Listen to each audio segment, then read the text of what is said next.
Si Jesus mao ang Ginoo nga natawo dinhi sa kalibutan.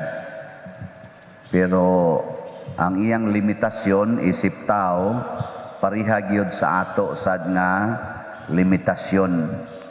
Mao na nga dili siya pwede nga mapiit sa mga tao kay mamatay siya o di siya kaginhawa.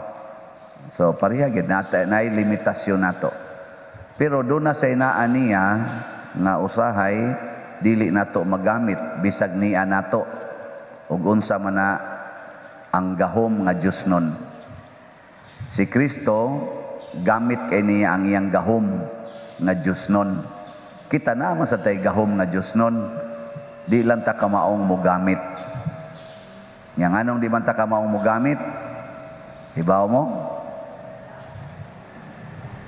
Wa mo kibaw? Tungod kay wa ta kailas Ginoo o wa ta mudawat sa Ginoo.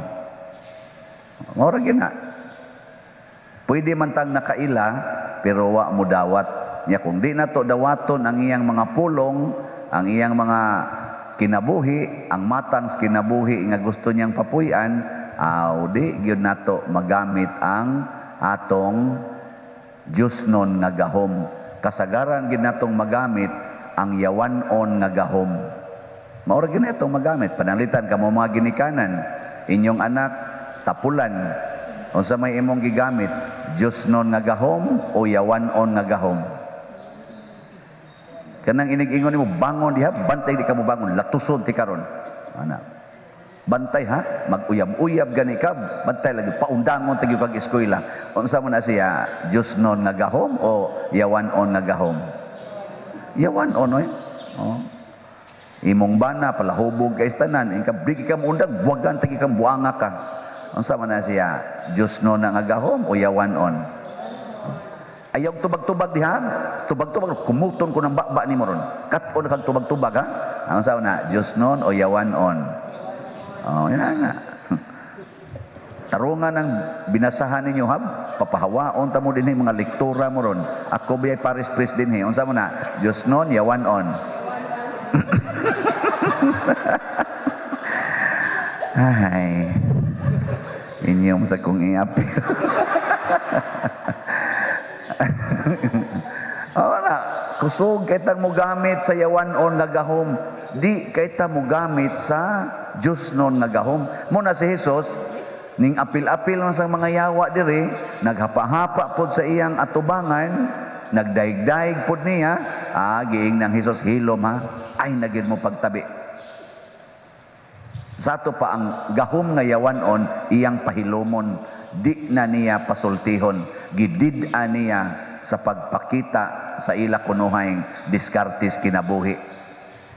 Haron ang mabati ras mga tao ang iyarang pulong, di mabati tong tuang hapa-hapa kay sunan ka ilado gud to sila nga giyawaan unyag hapa-hapa unyag daygon tong Hesus moingon na ng mga tao wa day kalainan ang Ginoo ug ang yawa oy.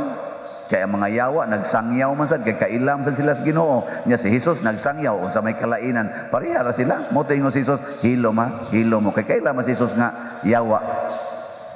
Oy karong panahon na gisagol nato ang yawa ug ang Ginoo.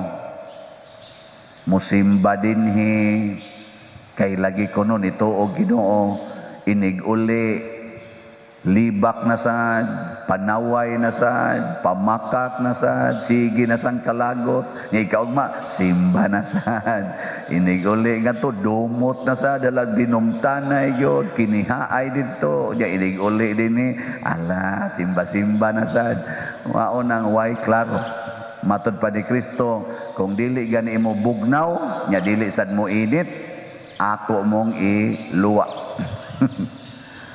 Kung dili mo yes or dili sad mo no, kay usahay yes, usahay no. Ana batang peligro bita kay nakadaton tubag kanang moingon ko. Unsa man? Ano nga mangutana ko ninyo? Unsa man? Di gyud mo mamakak. Usahay. Kana bang word nga usahay? Sayawa gid na. Nigamit jud ka og pulo nga yawanon, nya og makadungog na si Jesus, mingon ni Jesus hilom. Ayaw na gamitang pulunga. Gidid-an niya pagsulti ang yawa.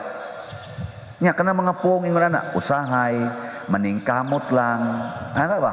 Oy, sa yawa na. Unsa may gustos Ginoo? Yes, if you mean yes. No, if you mean no. Oo, kung musugot ka. Dili, kung dili ka. Ayaw butang ides tunga-tunga. Nga, maningkamot lang, suwayan lang. Ana. Nya ka mo, di na mo mamakakron. Sige, tabaga ko no, tabaga ko no, din agin mo mamaka. Mga yawa katawa na oh, kana, tubag ka na di na dyan ka mamakak. Og di ganay ka siguro, ina, mamakak. Mamakak ko. Bisag ka usalan. Kay usalan kanimo pagpamakak, ana na siya. Bakak na gina. Nakapamakak na gyud ka. Ang kagamay raman to paderoy, white lies raman to. Di pwede. Bisag white pa. Bakak na gina. Nya, di na mo magdumot. Ha? Di na mo magdumot? Kusga ba? Kusgag to ba? Di na mo magdumot? Din agyod?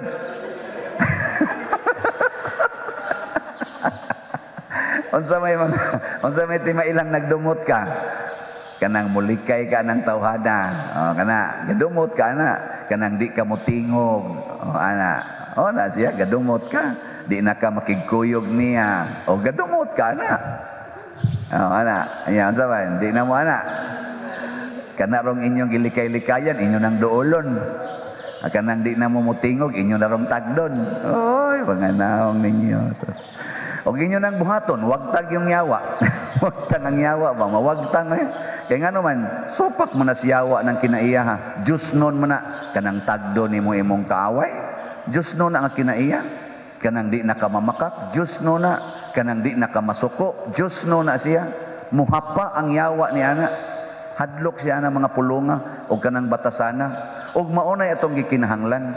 Muna si Santa Ines, si Saint Agnes, bisag 12 pa iyang edad, pag-ingon usaman siya sa mga gipangdakop, daghan biya kitong gipangpatay, mga 1st, 2nd centuries, purting daghanang gipamatay. Oy, hurot-hurot yung kamatay ang tanang Kristiyanos.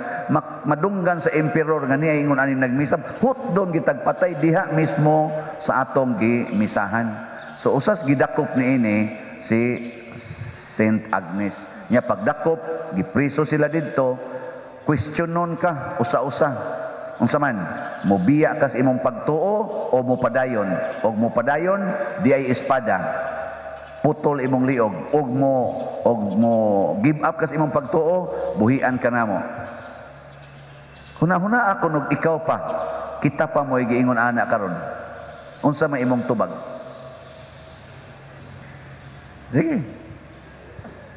Nanang espada, andam na. Ang birdogo ga ana-ana nagahuyad-huyad na.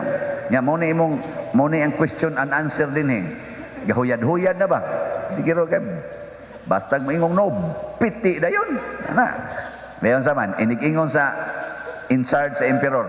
Unsa man, magpabilin kang Katoliko o imong biyaan ang imong pagkakatoliko. Tubag. Nya bago pa kang nagkantag salmo ba? Unsa kita imong gikanta sa salmo? Unsa tay atong gitubag sa salmo? Ingon ani ako. Mianhi ako aron pagtuman sa imong kabubuton. Unsa man? Adi na lang ng espada kay wala man na mauso. Pusil gaana 45. Gaana anas imong diani ba? Imong ulo. Sige, unsa man? Pabiling Katoliko o i-give up? Ani ako, Ginoo. Miani ako. Sulaina ka, no? Pero si Saint Agnes, ni kurogod ang birdogo, ni kurog kay ang birdogo nga nagtan-aw nga gamay kay siyag bukton, gamay kay siyag lawas kay 12 anyos god.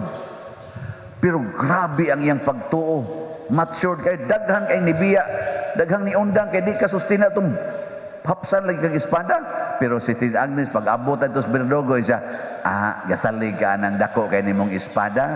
Okay ra na nako, sige na, ihapos na na. Dugay na kung nagpaabot ana.